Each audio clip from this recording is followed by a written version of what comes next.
Paz e graça, meus irmãos, estamos aqui com mais um programa do Atalaes TV e hoje nós convidamos um grande homem de Deus. Nós estamos aqui com Ederson Sardinha, um grande pregador do Evangelho. Nós iremos conhecer um pouquinho do ministério do Ederson. É um prazer receber você aqui, Ederson. É um prazer muito grande, estou feliz de estar aqui participando desse projeto abençoado que tem marcado muitas vidas. Privilégio. Amém. O intuito aqui é as pessoas conhecerem um pouquinho do Ederson Sardinha, né? Da vida secular, em casa, na família. E a gente quer iniciar aqui o programa perguntando como foi que o Evangelho lhe alcançou, você nasceu no lar evangélico, conta pra gente. Eu comecei muito cedo, né? Minha mãe, na verdade, meu pai ele não era cristão, meu pai, pelo contrário, bebia bastante, alcoólatra. E aí, quando minha mãe aceitou Jesus, eu estava no ventre dela. Então, já nasci ali, já no berço evangélico. E aí teve toda aquela situação, minha mãe orando pela vida do meu pai. Então, já fui crescendo, minha mãe desde pequeno me levando para a igreja, né? E eu aprendendo os princípios cristãos. Criança, as irmãs falavam, não leva o Ederson não, que criança é uma benção, né? Bagunçava bastante. E aí minha mãe falava assim, não, tenho que levar ele porque aqui ele vai aprender sobre o valor da oração, sobre os princípios evangélicos. E eu fui crescendo já naquela pegada, né, de seguir a Cristo e graças a Deus estamos até hoje servindo esse Deus maravilhoso. O texto que você mandou aqui pra gente, pra nossa produção, a gente observou que aos 3 anos você já orava pelos irmãos da igreja. Conta pra gente aí. Sim, o ministério já começou muito cedo, né? Como eu falei, minha mãe me levava para a igreja muito cedo. E aí eu era aquela criança, só Jesus na causa, né? Eu brincava bastante, as irmãs não levam o Ederson. Aí minha mãe, não, tenho que trazer ele para a oração. E ele querendo ou não, você vai vendo que aquilo ali é bom. E aí eu começava a orar pelo povo, né? Acabava a oração, minha mãe falava, agora você vai orar pelos irmãos. Você brincou muito, agora você vai orar. E aí eu começava a orar, né? Começava a orar pelo povo. E aí começou aquela chama ardendo no meu coração. 3 anos já orava pelo povo. E aí com 7 anos de idade eu tive a oportunidade de pregar meu primeiro sermão. Foi até minha tia que me levou, a gente nunca esquece a primeira vez. Preguei meu primeiro sermão, levei um livro de história imenso, tremia mais que vara verde. E aí, graças a Deus, depois daquela ministração com 7 anos de idade, a gente nunca parou. O coração sempre ardeu esse desejo de pregar a palavra do Senhor e é uma honra, né? Tá trazendo a palavra e ganhando almas para o reino, que eu acho que isso que é o principal. Que benção. Falou do seu pai, que hoje é o pastor Sardinha, sim, né? Como foi a conversão dele? Meu pai, como eu citei minutos atrás, ele era alcoólatra, né? Bebia muito, e aí ele aceitava Jesus e ia para o mundo, né? É como o povo costuma dizer, o tal do crente raimundo, né? Um pé na igreja e um pé no mundo. E aí ele aceitava Jesus, no outro dia estava no bar. E minha mãe voltava da oração comigo, aí as irmãs falavam, oi irmã Fátima, o pastor Sardinha. Aí ela, não estou preocupado não, ele está aqui, ó, no meu joelho. E aí oração, e aí meu pai foi parar no leito de hospital. Ficou 40 dias entre a vida e a morte, e no leito de hospital ele confessou a Cristo. Aí de lá para cá, tá até hoje servindo a Jesus, já é pastor, e graças a Deus hoje eu posso levantar a mão e dizer, eu e minha casa serviremos ao Senhor. Hoje ele é pastor, presidente de uma igreja, né? Sim, pastor-presidente da Assembleia de Deus Unidos Venceremos, aqui mesmo no Recanto das Emas, na quadra 310, área especial. Que benção. Ederson, a gente leu aqui no roteiro que você mandou pra gente, contando um pouquinho da sua trajetória. Você tinha um projeto evangelístico na sua juventude nos colégios, né? Conta pra gente como foi essa experiência. Sim, esse projeto eu iniciei com um amigo meu, o Luan Levino, também pregador da Palavra do Senhor. E esse projeto se iniciou nas escolas depois de uma renúncia, né? Porque evangelho na realidade é renúncia. Jesus ele não obrigou ninguém, ele falou, quem quiser vir após mim, negue-se a si mesmo, toma a sua cruz e siga-me. E eu jogava bola a princípio, inclusive o Edevaldo foi meu treinador no Botafogo da F, né? Hoje somos pregadores, para a glória de Deus. E eu jogava bola na Portuguesa Santista, já estava já num patamar de ir pro auge, já jogar grandes campeonatos. E aí, quando eu voltei para Brasília, para passar o Natal e o Ano Novo com a família, o culto que eu ia, Deus falava comigo sobre renúncia, que meu ministério estava atrasado. E aí Deus começou a falar muito forte no meu coração. Aí foi quando eu abri mão do futebol, abri mão da carreira, que era um sonho ser jogador de futebol, abri mão para viver só em prol do evangelho. Que eu tinha aquele pensamento, né? Senhor, quero jogar bola e quero pregar também a tua palavra, né? Eu me espelhava até no Kaká. Eu falava, Senhor, o Kaká prega também, joga bola. E eu tinha esse pensamento. Só que Deus falou, não, meu filho, eu te chamei com um propósito diferente. E aí foi quando eu comecei a renunciar. E aí fui para o ensino médio e Deus falou, olha, você vai fazer culto aqui na escola. E aí a gente começou a fazer culto, fui até o diretor, falei, diretor, eu preciso de uma sala para ter um projeto. Esse projeto não é questão de placa de igreja, é falar de Cristo. Ele abraçou o projeto e a gente começou com esse projeto. A princípio começou poucas pessoas e foi crescendo, até que um dia eu tive a ideia de fazer um intervalo cultural, que era para a escola toda. A princípio era só uma sala. E aí tive a ideia de fazer para a escola toda, juntei com a equipe que me ajudava, que somava conosco, E aí fizemos um culto abençoado, levei bateria, levei violão, aí a gente montou peça, e foi aquele culto impactante. Aí no final, eu comecei a ministrar a palavra e fiz o apelo, né? Fiz o apelo, e quando eu fiz o apelo, abri um corredor assim, e de repente veio uma jovem chorando, já se jogando assim de frente do altar da escola, e quando eu fui parar para meditar, tinha vários jovens assim chorando e confessando que Deus é Senhor dos Senhores.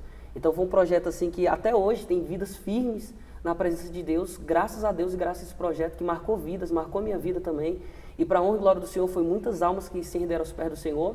Inclusive o diretor chegou até a minha pessoa e falou: Ederson, o índice de briga na escola diminuiu.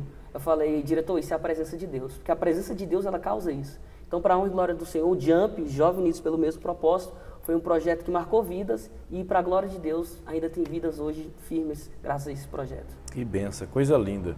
Os diretores de escola que nos escute, né? Volte a fazer esses evangelismos nos lares, nas escolas. É necessário que a gente leve o evangelho do reino de Cristo a esses lugares. Não custa nada levar um cantor para cantar na hora do intervalo. E o Ederson Sardinha acabou de nos dizer que o diretor disse que o índice de briga, né, acabou na escola, diminuiu. Então a palavra de Deus, onde chega, a luz chega também. Nós somos luz deste mundo. Que as escolas abrem o coração para que o evangelho de Cristo seja anunciado.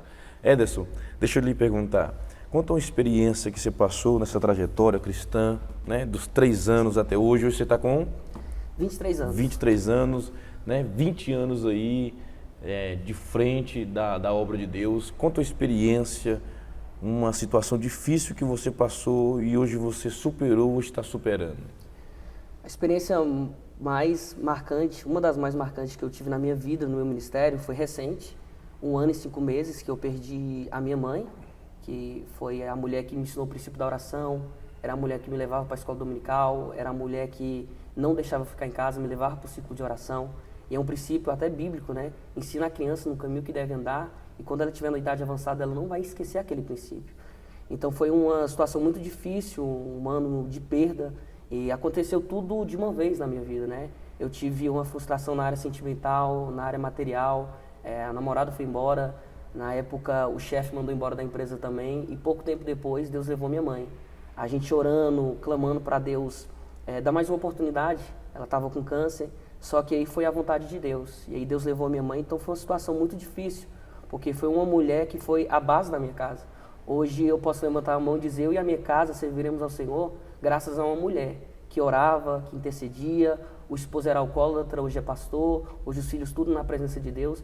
Então, assim, foi um momento muito difícil da minha vida, porque é uma mulher que orava pela gente, acompanhava o meu ministério, era uma intercessora, na verdade, né?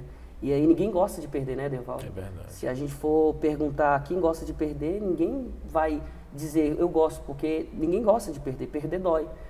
São 3 coisas, Edevaldo, que jamais voltam atrás: uma oportunidade, uma palavra liberada e uma flecha lançada. Então, o ser humano em si ele não está pronto para perder. A própria psicologia vai tratar sobre esse assunto, né? Que o ser humano ele não está preparado para perder. Perder dói. Se a gente quiser colocar na balança o grau que A ou B significa na nossa vida, é só a gente imaginar nossa vida sem essa pessoa. E aí foi muito dolorido perder minha mãe, mas eu louvo a Deus que a gente pode perder tudo nessa vida. A gente consegue perder um esposo, a gente consegue superar uma perda de uma casa, de um carro, de pessoas que nós amamos. Mas a gente só não pode perder a presença, a comunhão com Deus. Porque o que manteve de pé até hoje foi a presença de Deus. E eu louvo a Deus porque Deus tem nos sustentado e tem segurado nas nossas mãos. Que benção. Eu observo que na sua fala você sempre diz de oração. A sua mãe era mulher de oração. Então sua mãe deixou um legado dentro de você. Porque eu costumo dizer que herança é diferente de legado. Herança é aquilo que a gente deixa para alguém quando morre, mas legado é aquilo que a gente deixa dentro de alguém quando morre. Então eu vejo que sua mãe deixou um grande legado dentro do seu coração e tenho certeza que esse legado você vai passar para os seus filhos, né? Vai passar para os seus amigos. E eu sei que é uma perca muito grande, é uma dificuldade. E eu sei que no começo foi muito difícil. Sim. Você pensou em parar um pouquinho de ministrar, Edson, nessa perca, nessa dificuldade? Você questionou a vontade de Deus? Deus, o porquê? Você chegou a questionar? A gente, como ser humano, eu acredito que isso acaba sendo normal, né? E eu olhava para dentro de casa, não via mais minha mãe. E aí passou algum tempo, aquela questão do luto. E após eu perder minha mãe, um dia depois eu tinha agenda, né? E ainda coração partido, angustiado. Eu me lembro como se fosse hoje, né? E aí eu vesti o terno, olhei na agenda, vi que tinha agenda, cabeça meio longe. E aí naquela situação, eu tomei banho, vesti o terno, peguei minha Bíblia. E aí minhas irmãs olharam para mim e falaram, ué, você vai para onde? Eu falei, não, eu vou pregar a palavra de Deus. E elas ficaram assustadas, porque tipo assim, como é que você vai pregar? Você está acabado, você está destruído. E eu falei, não, mas eu vou pregar a palavra de Deus. E aí mesmo naquela situação de luto, coração partido, eu preguei a palavra do Senhor. E ali as pessoas às vezes não sabem, né? A gente está pregando ali, mas as pessoas não sabem a nossa história, não sabem a dor que a gente está passando. E ali eu preguei a palavra do Senhor e parece que quando você está machucado, parece que é o dia que Deus mais te usa. E foi um culto assim impactante, almas se renderam aos pés do Senhor naquele dia. E eu voltei para casa assim maravilhado, mesmo com o coração partido, mas voltei para casa assim feliz, porque eu vi que Deus ele cuida de nós. E citando o que eu falei segundos atrás sobre a questão da oração, quero também, não posso deixar de compartilhar isso. Certa feita eu entrei no quarto e minha mãe estava orando. E aí nesse princípio do, AVC, do câncer, ela teve um AVC. Então ela paralisou o lado direito dela todinho. Então ela sempre teve o costume de orar de joelho. Tudo bem que Deus responde a oração em pé, sentado, não importa a posição, o importante é orar. E aí ela tinha esse princípio que tinha que ser de joelho. Só como ela teve o AVC do lado direito, ela não tinha como ajoelhar. E aí eu bati na porta do quarto dela, ela abriu um pouquinho, ela falou, meu filho, pode entrar. Aí eu vi ela na posição, uma parte do corpo na cama, um joelho no chão. Então ela estava aqui meio inclinada assim um pouco na cama e um joelho só no chão. Aí eu olhei aquela situação e falei, mãe, mas não precisa, mãe, a senhora tá passando essa situação, a senhora não tem condição de ficar de joelho. Deus vai responder também a sua oração sentada. Aí ela olhou para mim e falou, não, meu filho, o melhor é de joelho é melhor. Então mesmo Edevaldo, naquela situação ali de dor, mal poderia se prostrar, mas estava de joelho diante da presença de Deus. Então eu louvo a Deus por tudo que Deus tem feito, por tudo que Deus tem operado. E foi um momento muito difícil, mas mesmo na dor, mesmo na luta, eu continuei pregando a palavra do Senhor. Pensei sim em desistir, pensei em parar, porque às vezes a gente passa cada circunstância que a gente olha assim e fala, Deus, não dá mais. Eu vou recuar, eu vou parar, não tinha minha mãe, perdi uma pessoa que eu gostava muito, perdi o emprego, tudo de uma vez. Falei, Deus, não dá mais. Aí foi quando Deus começou a ministrar o hino do Delino Marçal na minha vida. Se Deus fizer, Ele é Deus. Se não fizer, Ele continua sendo Deus. Glória a Deus. Porque uma coisa, Edevaldo, é a gente adorar a Deus na bonança. Outra coisa é a gente adorar na adversidade. Às vezes a gente canta muitos hinos e não vive os hinos. Às vezes a gente prega muito o sermão e não vive o sermão. E Deus naquele momento falou, agora você vai ter que viver. Que às vezes a gente canta um hino muito conhecido, que o Davi Sass costuma louvar, te louvarei, não importa as circunstâncias. Então às vezes louvar é lindo, pregar é lindo, mas o difícil é viver. E mesmo naquele luto ali eu pedi força para Deus, para mim não recuar e para mim permanecer nos caminhos dele. Porque como eu citei, a gente pode perder tudo, mas se Deus permanecer, é o de mais importante que a gente vai ter, a presença de Deus, sempre. É verdade. Que Deus abençoe, Eu cheguei a conhecer a sua mãe, uma grande mulher de Deus, E como disse, deixou um legado para você, para a gente também. O Espírito Santo testificava que era uma grande mulher de Deus. E vamos falar agora um pouquinho de vitória, A gente falou de percas, de dificuldade, as percas nos traz lições, nos dá estrutura, nos dá testemunho. Mas eu queria ouvir agora de você uma coisa boa, um milagre que Deus realizou através da sua vida, ou você conviveu com algum milagre que você viu através de outra pessoa. Conta pra gente alguma experiência que você teve. Eu vou resumir 2 experiências. A primeira foi quando eu ia fazer 18 anos de idade, e aí eu fiz uma oração. Eu falei, Deus, eu não quero presente material, eu quero que o Senhor me visita de uma forma sobrenatural. E aí no mês de dezembro, no dia 20 de dezembro, é o dia do meu aniversário, e aí eu comecei a clamar a Deus, falar, Deus, eu quero que o Senhor me visita, no dia 20 eu quero que o Senhor me visite de uma forma sobrenatural. Esse vai ser meu presente. E aí quando deu meia-noite do dia 20 de dezembro, eu estava fazendo 18 anos, eu comecei a orar e nada acontecia, orar.